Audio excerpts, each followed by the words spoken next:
so much of Virginia history is being on fire right now. Drone footage shows the once grand home on Court Street now charred and destroyed. Portsmouth Fire, Rescue, and even Navy fire crews jumped into action, working to calm flames. The call came just before 6 Tuesday morning. When firefighters arrived, they found the two-story home engulfed in heavy smoke and flames. Neighbors watched in disbelief as flames tore through the home.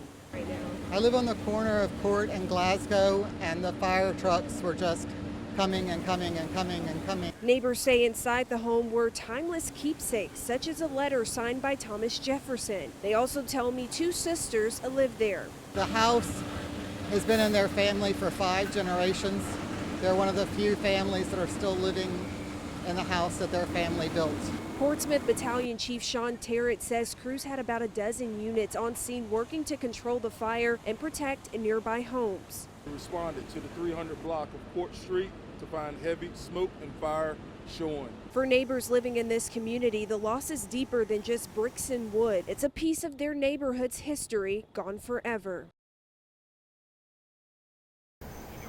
Hampton police surrounded the parking lot of In-Town Suites on West Mercury Boulevard Friday morning after overnight gunfire. Officers and forensic investigators spent hours marking evidence and collecting shell casings. So it occurred at the In-Town Suites, so there's other people that were at the inn that night that may have seen something or heard something, and we'd love for them to say something. Hampton Police Assistant Chief Jason Price says officers received the shots fired call around 3 Friday morning. He says during some type of argument, several shots were fired and 3 people were hurt. We interview witnesses, we review camera footage, we interview the victims, and we came up that there was a confrontation in the parking lot. When police arrived at In-Town Suites, they found a man with serious injuries. We are told a second man, also seriously hurt, had arrived at Centera Careplex Hospital. Minutes later, a third call came in about a shooting on North Mallory Street, where officers found a woman shot but not seriously hurt. Authorities believe that woman was also shot outside the In-Town Suites. At this point in their investigation, Assistant Chief Price says the department is turning to the public for help.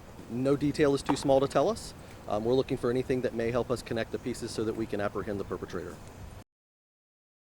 You can see massive piles of debris around me. Residents living in Buxton off Tower Circle say the sight is gut-wrenching. Here on Tower Circle in Buxton, North Carolina, residents are getting a look at the damage, some seeing it for the first time. We confirmed 6 homes collapsed, bringing the total to 18 house collapses in the last 5 years. It's not just the damage residents worry about, it's the economic impact. House is full of people every week, spending money in the community, hanging out on the nice beaches. You know, now the beach is not so nice. Are people going to want to come down? You know, we need people down here.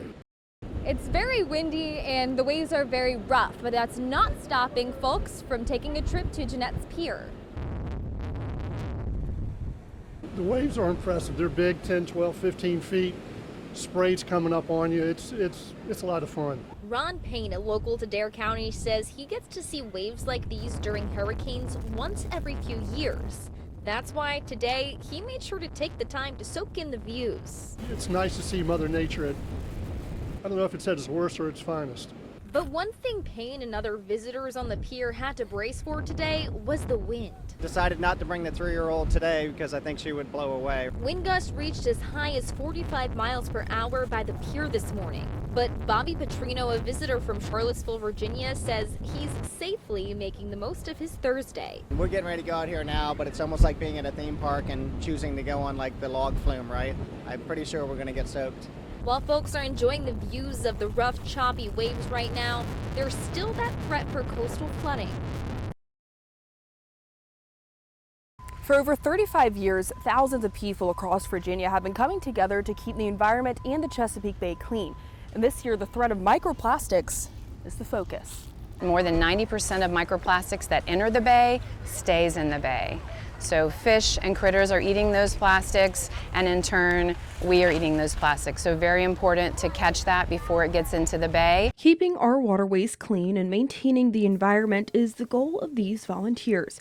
With gloves, trash bags, and trash grabbers in hand, they're showing up for Clean the Bay Day. It's a great way to have camaraderie and bring our families out to work together and keep just our communities clean. These efforts are part of the larger mission of the Chesapeake Bay Foundation to mitigate the pervasive threat of microplastics and other pollution. Officials say they want community members to learn that everything and everyone are connected to this growing issue. Trash on land is going to end up in the water. So just a few steps from us here is the Lafayette River that drains to the Elizabeth River and right into the Chesapeake Bay. We're told beyond plastic litter like bottles and cups, cigarette butts and food wrappers continue to show up in places like Lafayette Park. We will still have probably about 500 pounds of litter that come back just from this cleanup alone.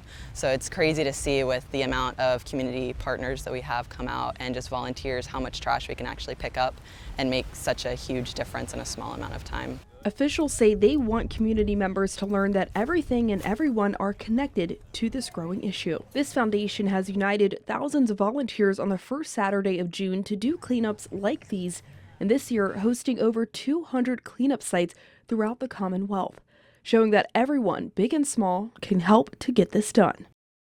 So I'm here at Bayside 6th grade campus on Jericho Road in Virginia Beach, and soon it won't be a school anymore. Instead, the plan is to turn the campus into a park. Virginia Beach School Board leaders Tuesday night in a unanimous vote approved plans to turn Bayside 6th grade campus into a park. The project is about 10 years in the making. I am voting personally to ensure that this land is utilized for the community. This park is much needed. I'm looking forward to something coming up really great. Virginia Beach School Board members are working with city leaders on transferring a portion of the property that is no longer needed for school purposes to use as a public park. Community members have mixed opinions about the change. I walk my dog all the time, so if I can have a park right nearby where I live, it'll be wonderful. It seems like we're taking away from the community by demolishing an already existing building dedicated towards education. Last year, Virginia Beach School Board members voted to stop using the Bayside 6th grade campus and consolidate to Bayside Middle School on Newtown Road. Those 6th graders will start the upcoming school year at the Newtown Road location, which houses around 700 7th and 8th graders. All in all, school board leaders hope the new park will benefit future generations.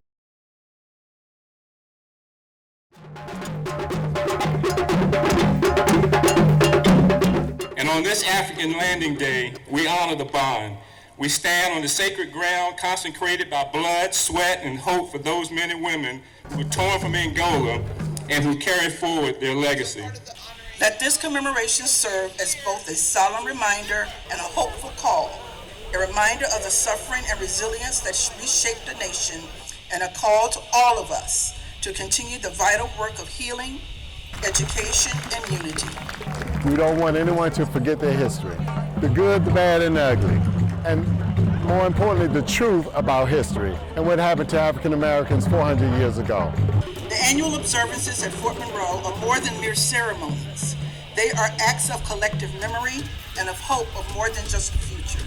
The 406th commemoration, like those before it, is a reminder that history is not static. It is alive in the stories we tell, the families we honor, and the justice for which we continue to strive. Let us into the light, keep us forever in the path we pray. It was a tragedy. It was bad for all of us. But we have to remember what those ancestors did for us over the years and keep them at our forefront that they were survivors. So are we. Regardless of what others may say, hold on to your history.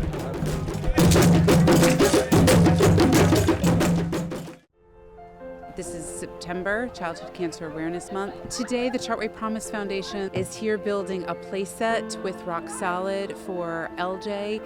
He is a child with cancer, and so we've brought a team of Chartway team members out here to build this wonderful surprise for this little boy. When a family is going through treatment, they work with their child life specialist, and that specialist connects them to different nonprofits in the area, and so Rock Solid is one of those foundations. What you are seeing today behind us, it is our playset initiative, where we We bring play to children who are immunocompromised and may otherwise not get an opportunity to play. In the United States alone, there are 16,000 children that are diagnosed annually. So our goal with Rock Solid is to bring hope in one way, shape, or form to all 16,000.